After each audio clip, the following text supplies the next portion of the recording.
Welcome back. You're watching the Dr. Nandi Show, and we just heard from Mary Karen, who has had physical side effects from EMFs. Here to give us more insight is the amazing Dr. Anthony Miller. Now, Dr. Miller is a distinguished cancer researcher and advisor to the World Health Organization, and we're glad to have him. Dr. Miller, welcome. Thank you for having me. Oh, it's our pleasure and honor. Now, for folks who've never heard of this, what is radio frequency electromagnetic radiation? Radio frequency radiation is the sort of radiation used to power cell phones, to enable you to listen on the cell phones, to do your Wi-Fi on your computer, and is anticipated to be used for what is going to be called the Internet of Things, where we anticipate having cars that drive themselves, lorries that go on without having drivers there. And we're a little bit worried because as the amount of this radiation increases, the possibility of adverse health effects, and there are already major indications of adverse health effects, increases.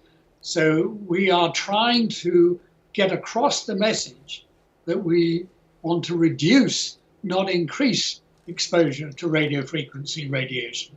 Well, there are two sorts of evidence we use when we assess whether or not an exposure, a chemical radiation, causes cancer, and this is my particular field of expertise. One of them is what we call human epidemiology, studies done in mankind. Correct. And there have been a series of studies, starting in Sweden, one of the countries which started using cell phones the earliest, then going to a large study in France, and then an international study conducted through the International Agency for Research on Cancer. I was one of those who was on the scientific council of the agency when it was started. And all of them have shown a doubling, at least a doubling, of the risk of brain cancer. And some of them have shown increased risk of other cancers, cancers that affect the auditory nerve, the nerve where we hear. Now, of course, when most people use their cell phone, they hold it up to their head.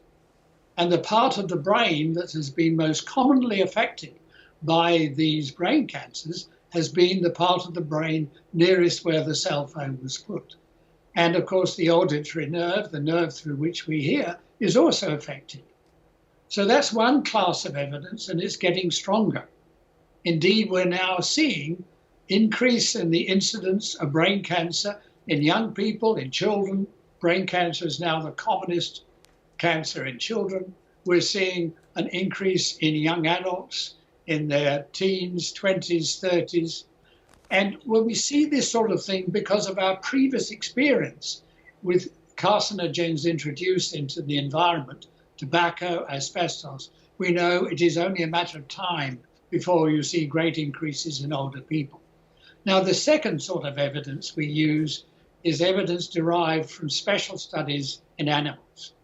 And only a week ago, the draft reports of a very major study conducted by the US National Toxicology Program in rats and mice have been released, which shows an increase, particularly in a cancer called schwannoma. Yes. Now, nobody has heard of that, but that happens to be the same type of cancer that causes the auditory nerve cancers. In the animals, it occurred in the heart because that's where most of the nerves were that were affected.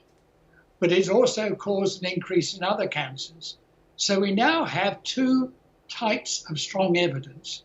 And then the other sort of evidence which is used is we're getting evidence of biological effects of these fields. We know that these fields can cause DNA changes. This was demonstrated in this National Toxicology Program.